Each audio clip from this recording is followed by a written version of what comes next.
on with it. Oh, why am I doing the recording? What am I doing?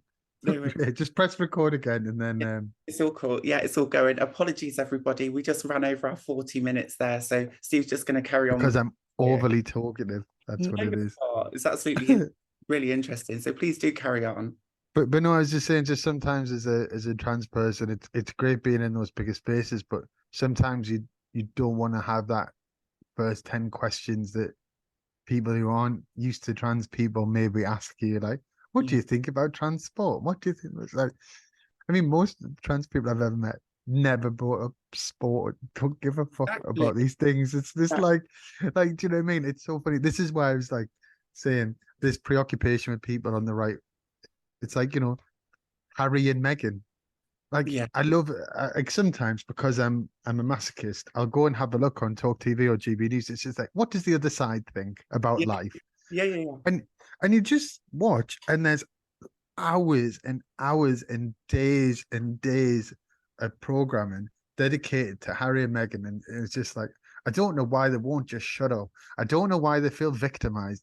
Nobody cares, and it's like, Yeah. but you've done 40 hours of programming about this subject Yeah, this week. exactly. Yeah. Like, of course, like, how much are you gaslighting Megan that she Yeah. doesn't think that she's been covered? Like, don't get me wrong, I have no love or nothing or hate or anything. I I don't really care about the royals. Yeah. Like, but it's just this thing of just like the preoccupation of like the trans thing, and then they'll never go and platform a trans person at the No, same time. that's So right. it's just like two cis people having a chat about trans rights, and you're like, They've got there's no. nobody to challenge it because they don't want to.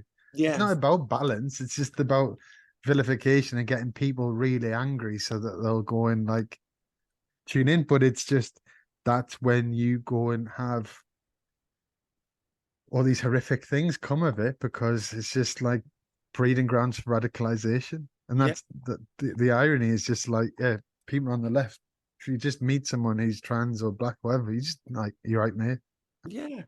That's Like, like, like, how's your day? Like how we started. It was that's the whole thing that kind of baffles my mind. Sometimes as well when people tread on eggshells with like you're saying, looking at reports or looking how to deal with trans people or different people in the music industry. I mean, one of the things that I tried to bring in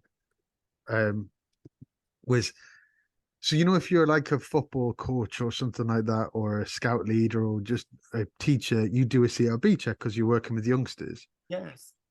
That's not necessarily mandatory when you're looking after a younger artist. Okay. And I'm like, so That's you're telling me, yeah, you're telling me when like somebody's working with someone, like, just as an advisor or whatever, it's like they aren't CRB checked in the way that like, I can't think of to a 13, 14-year-old kid, what's more attractive to them, like being, I can make you a star. You know what I mean? So it's like, yeah. they're ultra vulnerable because of what's on the other side of it. And I got shot down from it because they were like, well, a lot of people of color won't want to, as their word, won't want to do CRB checks. And I was like, what are you saying? Like Goodness. that's not a thing. What the problem is, if you only went and CRB checked black people and not white people, or you only CRB check trans people and not cis people, or Yeah. gay people and not hetero people, Yeah. it's the problem isn't the thing of everyone having the same unilateral experience when it's something like a CRB check. The problem is when somebody is overrepresented or victimized, like stop and search. Yeah. It's not applied in an equal manner. That's the problem. It's not stop and search in itself, Yeah. but when you only target black teenagers, of course, black teenagers go, "This isn't fair." Yeah. I feel victim. So Yeah. yeah, exactly. So it's some of these things that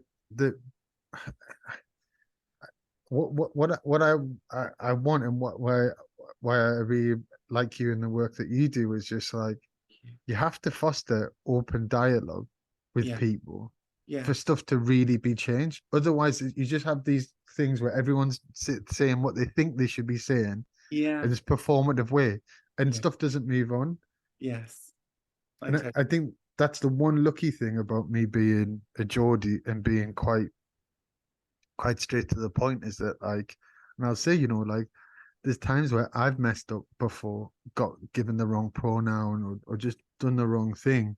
Yeah. And I've had to learn from it and correct it. And that's a whole experience thing. And the minute that you let other people know that you've made a mistake too, you just get this kind of like relief set in, shoulders relaxed thing. It's like, okay, cool. I'm like, yeah, I'm not out to cancel. Like, doesn't help anyone.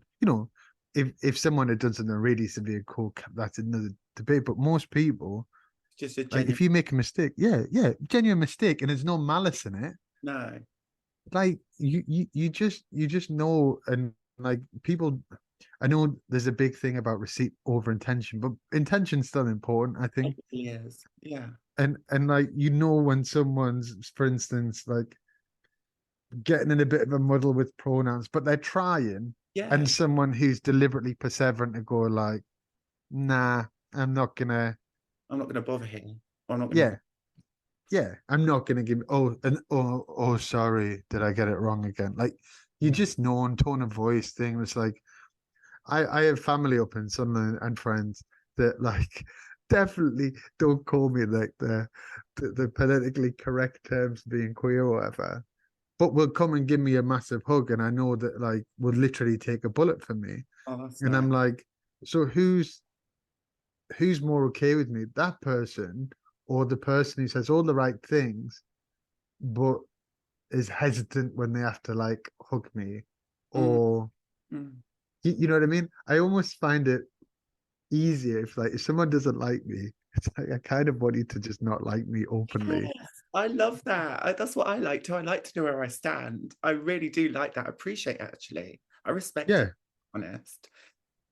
And you can even be like, oh, I don't really get on with you, but I'm gonna respect you for the purpose of this, like, which is also, like, fine and valid. You can't be everyone's best friend, but it's like, there's nothing worse than being like, oh my god, like, da da da da. And then when they get the time away from people, like, oh my god, like, can you believe there's a queer person, this black person, this trans person who's done this, and like, da da da da. And you're like, you're so much more toxic. You don't even realize it. Yeah. Like, because if everyone is this different point of learning, but I don't know, how do you find the industry now compared to when you first joined? I think you're right, actually, when we touched on some of these topics, on people that actually are afraid to. Now, I think, especially with the trans topic, not everyone agrees with it. I know that. I've been doing this for 15 years, and that's absolutely fine. I'm not here to force people to make a decision. But what I do find is it's quite worrying for me, is people are not feeling that they're open enough to talk about some of the issues that they might be having with the trans issue, or to have a debate. They just are scared. They're scared of making a mistake. They're scared of offending someone, or they're scared of being cancelled. And I think that that's not okay. Like, open debates, we need to have dialogue, but we need to learn from each other. And not everyone's at the same point, again, of being open or accepting, and it takes time. So for me, I'm very patient with people, and I do find that on the whole, people are very open and accepting on the whole, but you have a small fraction of people that just won't get it, they don't understand it, and they're not going to. But that's fine too. It's not for me to say, this is who I am and you've got to accept me. I think it's about respecting each other and respecting where other people are, as well as myself, on that, I think. And that's just the way I found it to be easiest, is having that open mind and knowing that, you know what, Saskia, it's nothing personal. And I think this is another thing I tell myself is, That's true. Issue, it's just the fact of what it is. It's very politicized at the moment. And being a trans person now, it's a lot harder than it was, 4 or 5 years ago. It's got harder, not easier, funnily enough. There's more stuff going on, hate crimes and stuff in society that's just not okay. And trans people are being persecuted all the time, and we're not having those protections. Yes, but at the same time, we're not monsters and we're not bad people. And I think, especially with the misrepresentation in the media, a lot of the time, not all of the time, it's generally, but a lot. it's generally negative. So a lot of people already think negatively of the community, which is a real shame. So for me, I'm trying to do the positive things and change people's minds in that way and say, look, I'm here, I'm trying to do positive things. I'm helping other people to learn and to get it. And I've got to be patient too. Yeah. Yeah. I think with some of these other groups, like with say with queer people, there's definitely a moment where they suddenly, the world sees us as being emboldened to actually ask for equality, where we, where, oh, it's fine when you're in the shadows, but when you actually just want equity like everybody else, there's this weird kind of threat. And that, like right now, all the kind of populism is like, who can we blame? Who's left to blame? Yes. Who's got the smallest voices? Yeah. Trans people, and then you've got your refugees and people like that, and before that it was queer people and black people. I think the thing that I find most heinous is probably cis queer people that just kind of went, we got our rights, bye. Yeah. I have so much more of a problem with them than I do with straight people who were like that. And of course, not that all trans people are queer, like they're straight trans people, but it's like, really, like, they can't just do basic empathy of like, well, what happens if it was the other way around? What happens if it was the trans people got all the recognition, they were fine, but we were still fighting for our rights? Yeah. You just think it was fine, yeah? And people can't do that really simple if you were me. Like, self in someone else's shoes. Yeah. Yeah, like I just find it the most obvious thing. Just like leave people alone, because it's not like messing you about. Like all this thing that you said 4 or 5 years ago, it's like nothing's changed. Nothing's legislatively changed. People could always go and like when Romania became, I say this because I've got like a familial lineage on that side. It's like when Romania was joining the EU, everyone was like, "Oh my God, it's gonna be flooded with migrants." Da, da, da, da, da. And it was something stupid, like 17 people on the first plane, and they were like, "Oh, yeah." And it's just this perceived level of threat versus actual threat is and that thing of like, like men, they're all gonna go and self-identify as women and go to the toilets and whatever. It's like, well, that hasn't happened given that the legislation that's been in there for ages. Also, those people are just as dangerous to trans women as they are to cis women. So you're actually it's the same level of victims. Do you think that sending trans women into the men's toilets is going to be a safer outcome in terms of incidences of like sexual assault and things like that than there is a trans woman using the same bathroom as a cis woman, where everyone is in a fucking cubicle? And like the amount of unisex toilets where it's the same shared communal space where you go wash your hands and stuff, than it is where you've got cubicles. It's just none of it makes sense. And like, obviously you don't want anything to happen to anyone, but like, where did it come from that like all sexual assaults happening in a toilet? I never like had toilets. This is a point I was saying, Stephen. It's like, where did it that happens? It's horrible, like on the walk home or different things, or on a dance floor, or like it's why did this become the preserve of like the toilet is the most difficult, dangerous place? It's like, no, this is really it's a good point you make, actually. And the other thing was like having trans women on women's wards. Like that thing was brought up on the news not long that was just, and it was, yeah, Steve Barclay asked for it, and it's like, because there's that trans member of the Tory party who's in government went and did a survey of the NHS trust, and there was literally zero complaints, and it's like, you're just literally fabricating stuff for a culture war, like to try and get Labour to bite, to try and get these red wall people to like not bite. Well, actually, I think it's got to a point now where, when Suella went and said that homeless people in tents was a choice, where it's actually like, oh no, this is just nasty. Like, I almost did feel like with a lot of like trans people, with like friends that I've got in like council estates and stuff, that they're like, Oh no, now actually it just seems like this party's just nasty. And it's when you start inventing problems. Yes. I mean, like that the one in Scotland, there was just like a trans person who, I think, when they were a cis man, had Yes, I saw like a that. thing, and everyone, like most of my trans female friends were like, yeah, they seem kind of dodgy, Yeah, but like, I said that. I was like, that does not look right to me. And it was just the whole presentation of it. And I was thinking, is that really like? And for me to even say, I was even thinking, is this person just using the trans thing as a divergence for what hmm, they've done? Because again, sometimes it makes the community look bad when maybe that person does identify in that way, but they might not have gone down the full route. And this was also before they transitioned as well. So with all of these things, and it was like this. I think the Scottish Parliament made a really logical, pragmatic thing, which was there can be inclusion, and everyone's treated fairly, and if there is an incident, yeah, then people will be removed. Because yeah, also it's like the thing of like again, not to vilify queer people, but like, so what? So like, if you're a trans woman who fancies men, you're more dangerous in a trans in a female wing than a lesbian who's had sexual assault issues. yeah, Like exactly. what? Like, do you know what I mean? It's just like it's not logical conclusions with stuff.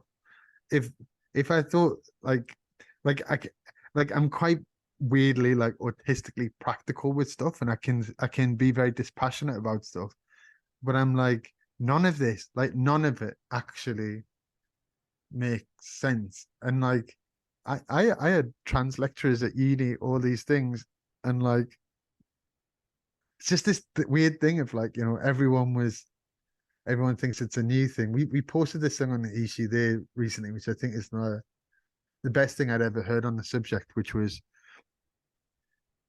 the trans. She's a senator in the States, and she's saying the closest thing I can explain to why there is this rise in transness for trans kids and stuff in school was in the 50s when people were left-handed and they weren't allowed to write with their left hand, and then at some point we just lifted it and you could write with either hand. Yeah. The Mhm. amount of left-handed people in school So rose exponentially, and then leveled out, yeah, because actually, like I'm queer. I got brought up entirely with everything being heterosexual, yeah, but all it did was suppress the point that I came out. yes, There ain't nobody who's like trans is like, no one would opt to be trans right now. It's like that. This is the weird thing. It's like it's not. Oh, everyone promotes. It's like it's actually really really difficult.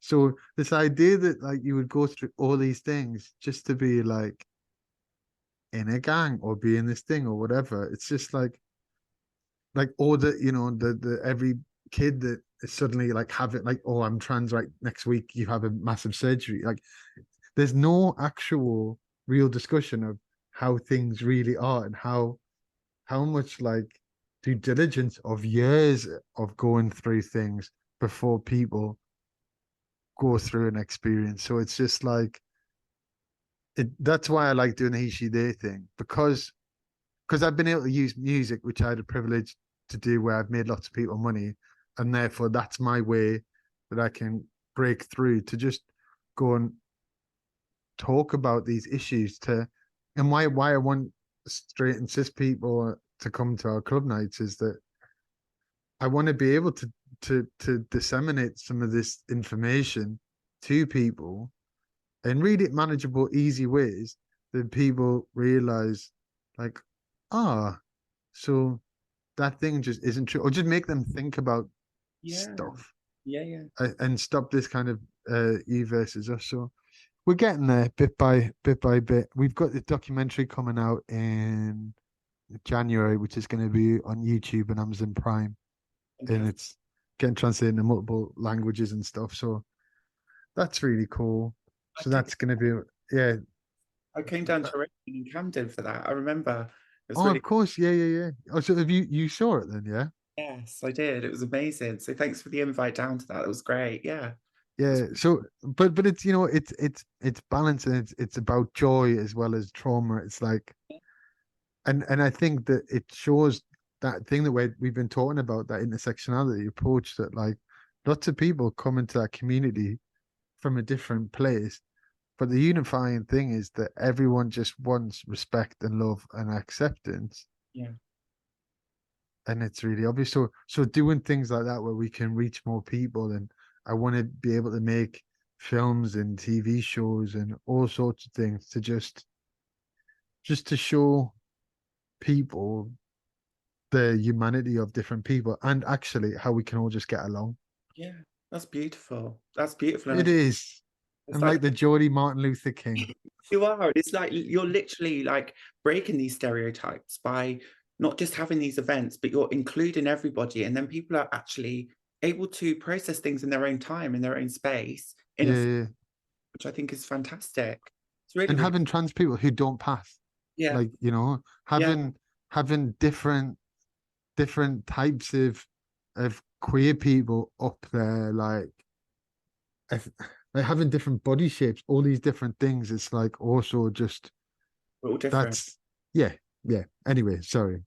No, that's This is fine. what I said about being ADHD and getting carried away and just It going on should one, be because like this. it's such a big subject, That's really interesting. And do you think kind of cultural and age differences have an impact on equality, diversity, and inclusion in the music and entertainment industry? Yeah, I do, because I think that I think that there in general is a high propensity of younger people to be more accepting, Yeah. because like just they grew up with different types of people. We grew up, like, it's way more diverse. Like even where I come from, where there was like there was one black person in my year out of 60 people when I grew up, Wow. like in Sunderland. There was no trans people. Then when I went to school to do a talk, there was two trans students. There was like an actual queer couple in the school. This is in the secondary school. That first one example was my primary school. In the secondary school, it was like that. So it's like it's definitely changing, and also like Netflix, Disney, all these things, it's just showing different people that it's okay to have different groups of friends helps. And then, but then you still get surprised. Sometimes you still find it with people, but again, I think that this comes down a little bit to social media in the way that you're served information, so that like I'm I'm a big lefty, but like I said to you, I've had a look at like GB News or Talk TV, or I got really obsessed with the idea that I'd be on a panel against Jordan Peterson one day, and I made all these like crib notes of what I would say to Jordan and to Andrew Tate. So because I'd gone in this mad like YouTube rabbit hole, and now get served loads of right wing propaganda. Right. Okay. So you do get that thing of like, because I'm on the left before, it's totally changed what I get served. The same thing is that you're almost so kept from the other person's view that you get really down like I find that on HE.SHE.THEY we get a lot of people that are influencers from queer community, black community, trans community, non-binary community, because that's a lot of people that we platform. But like a lot of influencers that will be like, everyone hates you, but don't worry, I love you. And you're like, that's not good either. Like, that weaponization of like, don't worry, I'm your only, like become this almost kind of messiah like figure. And I'm like, That's not healthy. no, it breeds a whole bunch of people feeling really unsafe. And it's just like, if it's one thing I would love social media to do more, is to show different types of people, not show trans people loads of transphobia, just for balance. You know what I mean? Yeah. But just like a little bit of like, and here's some cis people who think you're fine, and not just fine, are beautiful and worthy of everything else that they are, and are in your corner. Yeah. Like, because I feel like that's life of him. That was always the thing for me as a queer person. Like, I first started going queer clubs because of my straight friends, because I didn't know anyone who was queer at first. Yeah. Especially because there weren't like online communities and stuff. I mean, That was it either I don't, then. think, I don't even think there was Grindr when I was like Yeah. just coming out. So it was just like, cool. Who's gonna take me this week? Oh, this has But been yeah, we're getting there. Yeah. Oh, thank you so much, Steve. Well, that's all the questions I was going to ask you. Is there any kind of, one more thing, is there any kind of major successes or wins you would like to share with the viewers and listeners that you have coming up? We're doing a 12-day tour of America, and we're going to like cities like Oklahoma and Buffalo, as well as Miami's and New York's and San Fran's, because I think it's really important that, like, to do it in Oklahoma feels more radical than to do it in New York. Yeah. And then we're doing another big UK tour.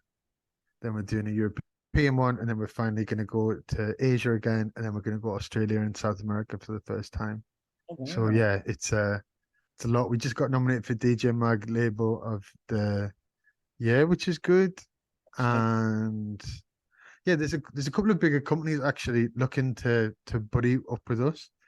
And it's a funny one because part of me is like fiercely independent, but then the other part of me is like there's only three of us who run the management company, the label, the records, all the events, everything is just three of us.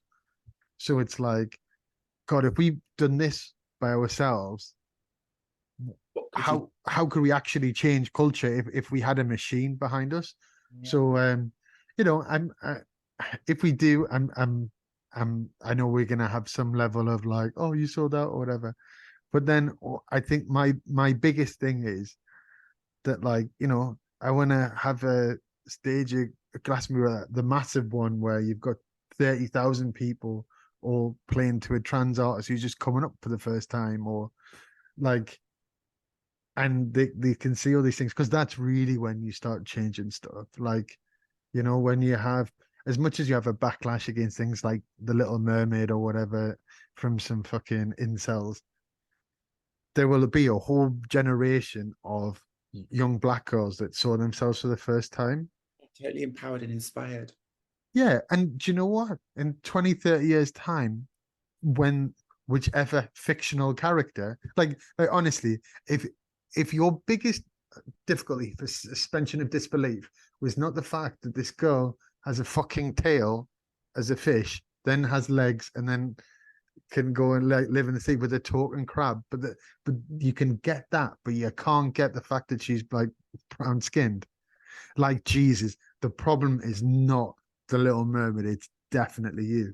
Like, but young kids are just gonna be like, yeah, what was that about? Like this is the good thing. And so that's why I kind of want to go into more mainstream culture, because telling loads of trans people that trans people aren't evil is a given, but going to that real big mass broader thing is, I feel like that's when I get invited onto bloody, like, Good Morning USA or whatever, I don't know what the program is, or Kelly Clarkson or something like that, or challenge Piers Morgan and be able to be like, no, I'm not somebody, like, because they sometimes put on like pundits that are so in one direction. I'm like, no, actually, I come from those red wall places that you talk about. I'm just a normal person here. Actually, my experience is that we can be all happy and united. There's no problems in 45 cities around the world. We haven't had one, like, across cultures, like we haven't like had a problem with the gender neutral bathrooms, from America to India, to Ibiza. Like the more power that I can get, the more change I can do. Yes. Okay. So that's why we kind of want to do these things, and because people are sometimes like, oh, like you do, like almost like, are you getting too big? And I'm like, I don't think I can get big enough.